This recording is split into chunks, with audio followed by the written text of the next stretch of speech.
दोस्तों, ईरान इस वक्त इतिहास के सबसे बड़े नाजुक मोड़ पर खड़ा है। सर्वोच्च नेता अली खामेनेई के निधन के बाद ईरान में गम और गुस्से का माहौल है। लेकिन इसी बीच इजराइल की तरफ से एक ऐसा बयान आता है जिसने पूरी दुनिया की राजनीति को हिला दिया है। इजराइल के रक्षा मंत्री इजराइल कार्ड ने ईरानी नेतृत्व को सीधे तौर पर धमकी दे दी है। कार्ड्स का कहना है कि जो भी ईरानी नेता इजराइल के अस्तित्व को चुनौती देगा उसका अंजाम खामेनेई जैसा होगा। यह बयान केवल एक धमकी नहीं है, बल्कि इजराइल की उस नई रणनीति का हिस्सा है जिसमें वह अब ईरान के टॉप लीडर को अपनी हिट लिस्ट में ले चुका है। इजराइल का स्पष्ट संदेश है कि वह केवल ईरानी के फॉक्सी ग्रुप्स पर नहीं बल्कि ईरान के सत्ता केंद्र पर निशान साध रहा है। सबसे हैरान करने वाली बात यह है कि यह धमकी उस वक्त सामने आई जब तेहरान की सड़कों पर खामेनेई का जनाजा निकल रहा है। लाखों लोगों की भीड़ अपने नेता को श्रद्धांजलि दे रही है। ऐसे माहौल में इजराइल का यह आक्रामक रुख दुनिया को यह दिखाने के लिए है कि इजराइल अब किसी भी अंतर्राष्ट्रीय दबाव या परंपरा की परवाह नहीं कर रहा है। इजराइल कार्ड ने खुलेआम कहा है कि उन्होंने अपने देश के लिए खतरों को खत्म करना शुरू कर दिया है। क्या ये महज दहशत फैलाने की कोशिश है या फिर इजराइल वाकई हैरान ईरान के पूरे नेतृत्व को खत्म करने की योजना बना रहा है? इजराइल का दावा है कि उनकी हालिया सैन्य कार्रवाई ने ईरान की सैन्य क्षमताओं को भारी चोट पहुंचाई है। कार्ड्स का कहना है कि इससे इजराइल पर भविष्य के हमलों का खतरा बहुत कम हो गया है। लेकिन जमीनी हकीकत कुछ और ही बयां कर रही है। दोस्तों नमस्कार, मेरा नाम है दिनेश जाला। वीडियो में आगे बढ़ने से पहले हमारी छोटी सी चैनल को सपोर्ट करने के लिए तुरंत सब्सक्राइब कर लीजिए और बेल आइकन पर क्लिक करना ना भूलिए ताकि आपको हमारे नई वीडियो की नोटिफिकेशन मिलती रहे।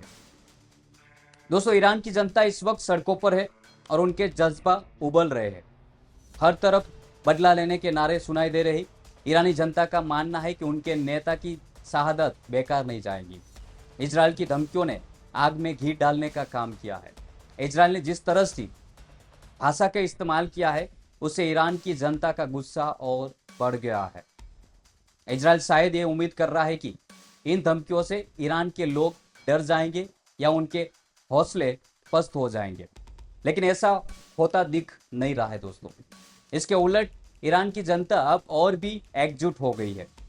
जब कोई देश अपने नेता को खोता है तो वहां की जनता में जो आक्रोश होता है उसे दबाना बहुत मुश्किल होता है। इजराइल की यह नीति उसे अंतर्राष्ट्रीय स्तर पर और भी अलग थलग कर सकती है। इजराइल का यह आक्रामक रवैया सिर्फ तेहरान के लिए नहीं बल्कि पूरे मिडल ईस्ट के लिए एक बड़ा खतरा बन रहा है। अगर स्थिति हाथ से निकल गई तो यह केवल ईरान और इजराइल की जंग नहीं रहेगी बल्कि पूरा इलाका एक बड़ी आग में जल सकता है।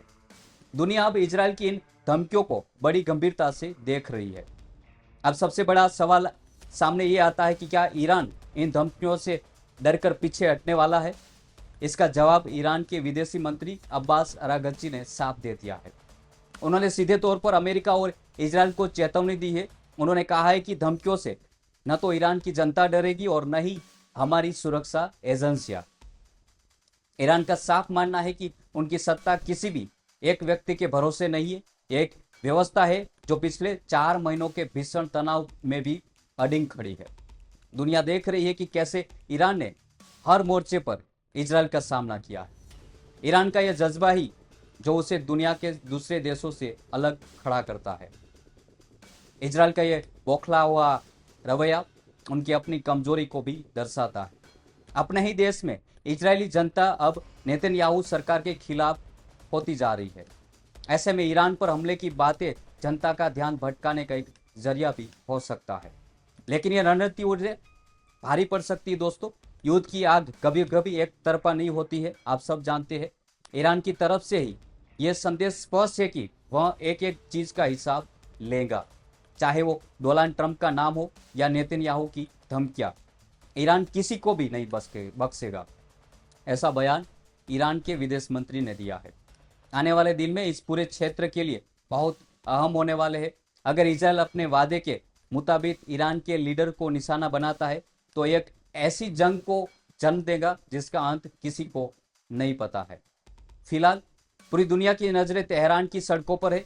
ईरान का यह जुनून और उनका संकल्प तय करेगा कि आने वाले समय में मध्य पूर्व की तस्वीर क्या होगी।